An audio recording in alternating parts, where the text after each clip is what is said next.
जैन साथियों, देखिए आज के इस वीडियो में हम लोग समझेंगे राष्ट्रपति से बनने वाले सभी प्रश्नों को। आज के इस वीडियो में हम लोग इंक्लूड करेंगे। मतलब यूपीएससी से लेकर एसएससी तक जो भी राष्ट्रपति से संबंधित क्वेश्चंस बन सकते हैं उनको आज हम इस वीडियो में कवर करेंगे। तो यहाँ पे देख सकते हैं मैंने इस राष्ट्रपति अभियोग क्या होता है, इमरजेंसी संबंधित सभी प्रश्नों को लिया है। मतलब जो भी एक्सपेक्टेड क्वेश्चंस हैं उनको मैंने इस स्लाइड में कवर किया है। हमारे चैनल का नाम है रोजगार फाइटर। इस चैनल के लिए ऐसे ही क्वेश्चंस की तैयारी के लिए चलिए राष्ट्रपति से संबंधित सभी प्रश्नों की ओर बढ़ते हैं, जिसमें हमारा पहला क्वेश्चन हो राष्ट्रपति से बनने वाले सभी प्रश्न। देखिए मैंने यहाँ पे लिखा है एसएससी एससी तक, यानी कि कोई भी एग्जाम हो गया। इस अगर आप इस वीडियो को देख लेते हैं तो इससे बाहर क्वेश्चन की संभावना नहीं बनी। ठीक, चलिए हम लोग आगे बढ़ते हैं। तो यहाँ पे देख सकते हैं भारत की वर्तमान राष्ट्रपति द्रौपदी मुर्मू। कौन है? द्रौपदी मुर्मू, झारखंड की रहने वाली हैं ये। तो पहला क्वेश्चन है, राष्ट्रपति भारत का प्रथम नागरिक होता है। मतलब जो भी भारत का प्रथम नागरिक की गणना की जाएगी तो उसमें पहला नाम आएगा हमारे देश के माननीय राष्ट्रपति का। किसका? राष्ट्रपति। तब भारत का प्रथम जो नागरिक होता है वो राष्ट्रपति होता है। चलिए अगले बढ़ते हैं। देखिए इसमें आपसे एग्जाम में अनुच्छेद पूछ सकते हैं। बताइए राष्ट्रपति का पद के बारे में किस अनुच्छेद में उल्लेख किया गया है? राष्ट्रपति के निर्वाचन की जो प्रणाली है वो किस शक्तियाँ किस अनुच्छेद? देखिए 52 से तो अनुच्छेद जो 52 से 60 तक, 52 से 61 तक कह सकते हैं महाभियोग है। तो जो 61 तक है उसमें राष्ट्रपति के बारे में लगभग सब कुछ उल्लेख कर दिया गया है।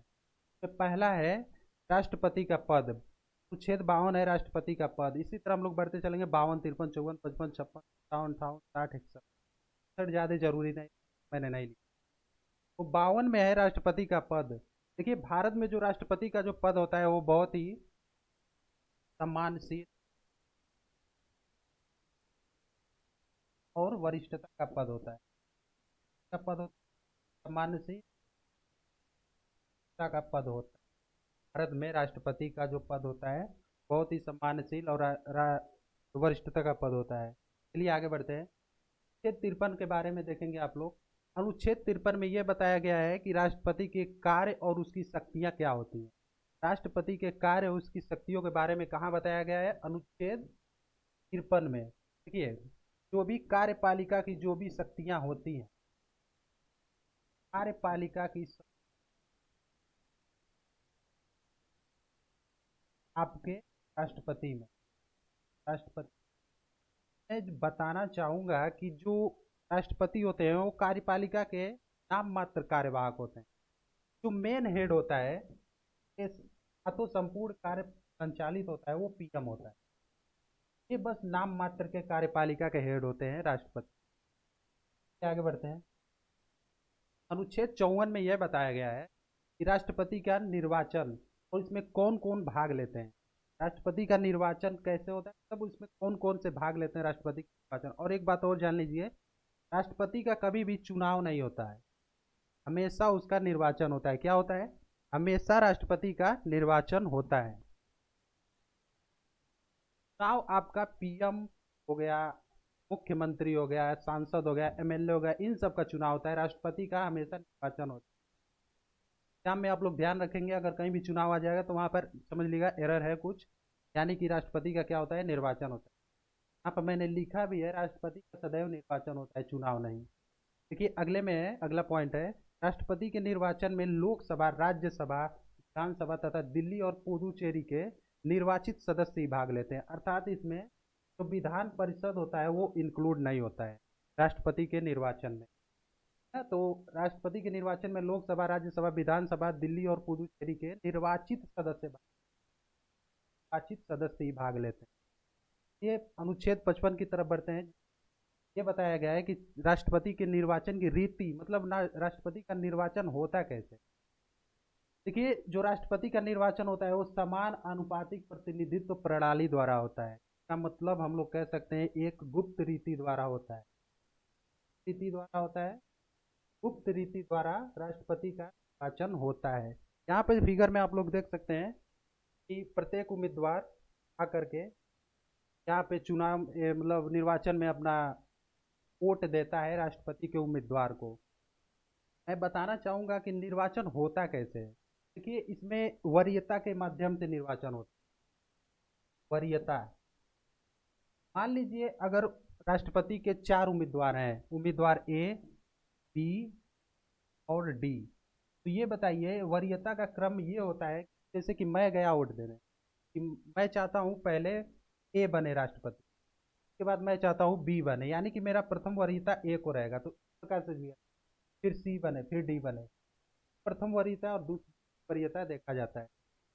वरीयता के क्रम के अनुसार इसमें दिया जाता है कि मैं चाहता हूँ पहले ए बने, अगर ए ना बन सका तो बी बने, फिर इस प्रकार वरीयता के अनुसार इसमें दिया जाता है। वो आगे बढ़ते हैं। 56 है राष्ट्रपति के पदावधि तथा कार्यकाल से संबंधित। राष्ट्रपति का जो कार्यकाल होता है वो कब से शुरू होता है? राष्ट्रपति जब से शपथ ले लेते हैं तब से उनका कार्यकाल शुरू हो जाता है। कब?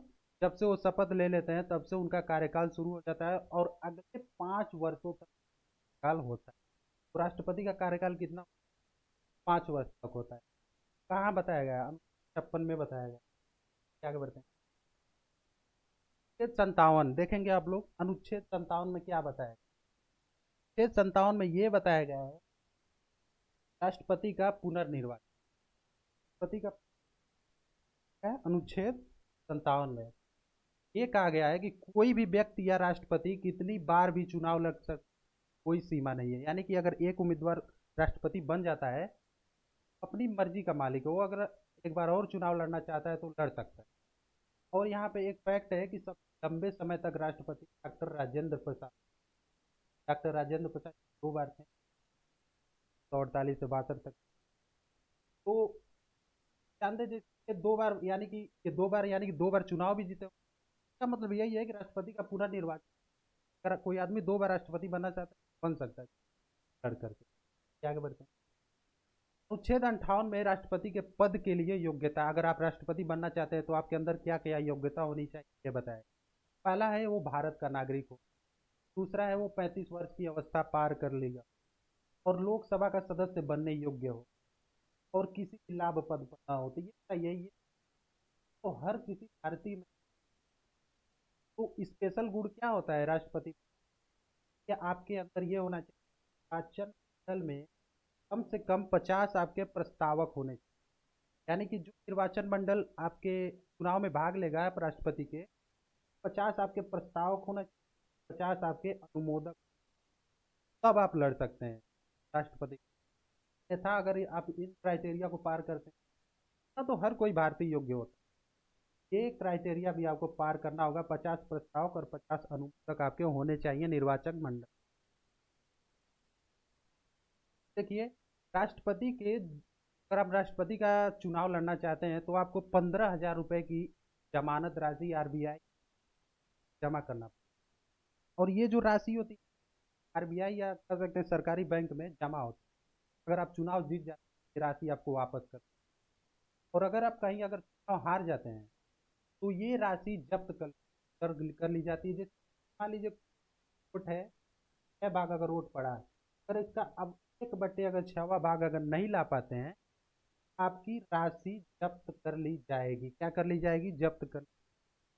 आगे बढ़ते हैं। अनुच्छेद 60 है राष्ट्रपति का शपथ। राष्ट्रपति को शपथ कौन देता है? राष्ट्रपति की शपथ हमेशा उच्चतम न्यायालय के मुख्य सुप्रीम कोर्ट के,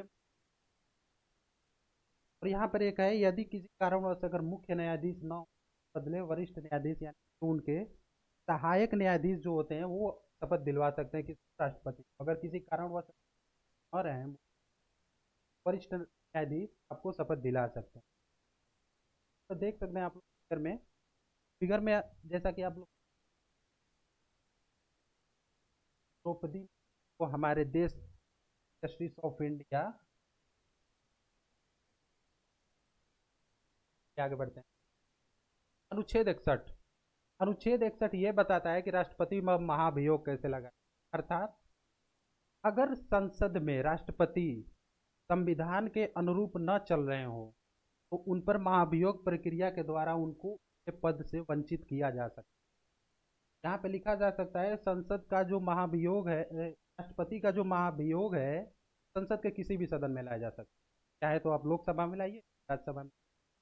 लेकिन महाभियोग लाने के 14 दिन पहले आपको राष्ट्रपति को सूचित करना होगा कि भैया देखिए आपके पास महाभियोग का प्रस्ताव गया है, आप सोच आपके ऊपर जाने वाला है। 14 दिन पहले ये बता दिया जाता है कि आपको महाभियोग के द्वारा हटाया जा रहा है। देखिए जैसे कि महाभियोग अगर राज्यसभा में लाया गया है, राज्यसभा ऊपर उस पर सोच विचार करेगा, फिर उसको लोकसभा में भेज दिया और अगर सब कुछ सही पाया गया, राष्ट्रपति को हटा दिया। तो ऐसा अभी तक हुआ तो नहीं, राष्ट्रपति को महाभियोग के द्वारा अभी तक हटाया नहीं, लेकिन ये प्रक्रिया है महाभियोग की। राष्ट्रपति के संबंधित सभी जो विवाद हैं का न्याय सुप्रीम कोर्ट ऑफ इंडिया, राष्ट्रपति से संबंधित अगर कोई भी विवाद होता है उसका निपटारा सुप्रीम कोर्ट में। और देखिए यदि किसी कारणवश अगर राष्ट्रपति का पद खाली रहता है, मान लीजिए राष्ट्रपति को किसी नेशनल या इंटरनेशनल टूर पर जाना पड़े और कोई काम पड़ गया, तो जो उपराष्ट्रपति जो होते हैं उसका पद संभालते हैं अगले 6 महीने, कितने देर के लिए, अगले 6 महीने के लिए जो उपराष्ट्रपति होते हैं उनका पद संभाल सकते हैं। लेकिन 6 महीने के भीतर पुनः निर्वाचन करना हो राष्ट्रपति, बस 6 महीने तक ही राष्ट्रपति उनका पद संभाल सकते हैं, उसके बाद नहीं। आप इलेक्शन करिए और नया राष्ट्रपति के लिए आगे बढ़ते हैं। देखिए राष्ट्रपति से संबंधित जो भी फैक्ट हैं वो आप मैंने कवर कर दिए गए हैं, और ये कुछ उससे अलग तथ्य हैं तो आपको कंठस्थ करना है। देखिए भारत के जो प्रथम राष्ट्रपति थे वो कौन थे, डॉक्टर राजेंद्र प्रसाद। डॉक्टर राजेंद्र प्रसाद, अगर इनका कार्यकाल आप लोग जानते हैं पहले कि ये 2 बार राष्ट्रपति, तो 50 से लेकर 1962 तक यानी कि 12 साल तक रहे राष्ट्रपति। दूसरा फैक्ट है स्वतंत्रता से लेकर अब तक भारत में कुल 14 राष्ट्रपति हुए हैं। वर्तमान कौन है, श्रीमती द्रौपदी मुर्मू जी। तीसरा फैक्ट है भारत के प्रथम महिला राष्ट्रपति जो है पाटिल है, और दूसरी कौन है, वर्तमान जो है द्रौपदी मुर्मू जी। भारत के दूसरे राष्ट्रपति कौन है, डॉक्टर सर्वपल्ली राधाकृष्णन, जो भारत के प्रथम उपराष्ट्रपति। राष्ट्रपति तिरंगा फहराते हैं कहाँ, कर्तव्य पथ पर, जनवरी को कर्तव्य पथ पर आपका तिरंगा कौन फहराते हैं, राष्ट्रपति। वीवी गिरी दूसरे चरण के मतगणना में विजयी घोषित। मैंने बताया था आपको कि वरीयता क्रम में ए बी सी 4 अगर उम्मीदवार हैं तो पहला वरीयता क्रम ए, फिर 2, तब बी और सी। तो ये बताइए अगर ए नहीं जीता तो बी जीत जाएगा ना। अगर मैंने ए को वोट दिया और एक वोट देने के बाद मैं बी पर चला गया, तो यहाँ पर यही लिखा है कि बीवी गिरी दूसरे चरण यानी कि बी सेक्शन में ये चुनाव जीते थे। एकमात्र ऐसे राष्ट्रपति। भारत के पहले जो कार्यवाहक राष्ट्रपति हैं वह हैं वी वेंकट गिरी। कौन है, वी वेंकट गिरी। तो होप कि ये आप लोग को पसंद आया होगा। अगर वीडियो पसंद आया तो चैनल को वीडियो को लाइक कीजिए। मैंने इसमें राष्ट्रपति से संबंधित लगभग सब कुछ कवर करने की कोशिश किया है। और एक और चीज़ आप लोग जान सकते हैं कि राष्ट्रपति किन किन लोगों को सिलेक्शन देता है। ये जो यूपीएससी के जो अध्यक्ष होते हैं या फिर इनके जो सदस्य होते हैं, कौन, यूपीएससी के सदस्य होते हैं, अध्यक्ष होते हैं, सिलेक्शन राष्ट्रपति ही करते हैं। भारत के कैग होते हैं, comptroller, auditor general of India होते हैं, और भी बहुत सारे ऐसे सेक्शन है जिसमें राष्ट्रपति अपना पीएम को भी शपथ दिलाते हैं, पीएम को भी शपथ दिलाते हैं, राज्यपाल को भी शपथ दिलाते हैं। सॉरी ये गलत हो गया, राज्यपाल को ये शपथ, ये महान्यायवादी का सिलेक्शन करते हैं, महान्यायवादी के बारे में अनुच्छेद 76 में बताया गया है। तो यहाँ पे हमारा वीडियो समाप्त होता है। आई होप कि ये वीडियो आप लोग को पसंद आया होगा। अगर वीडियो पसंद आया तो वीडियो शेयर कीजिए। हमारे फेसबुक चैनल, हमारे चैनल का नाम है रोजगार फाइटर। तो मिलते हैं अगले वीडियो में, तब तक के लिए बाय, ख्याल रखिए। Thank you guys.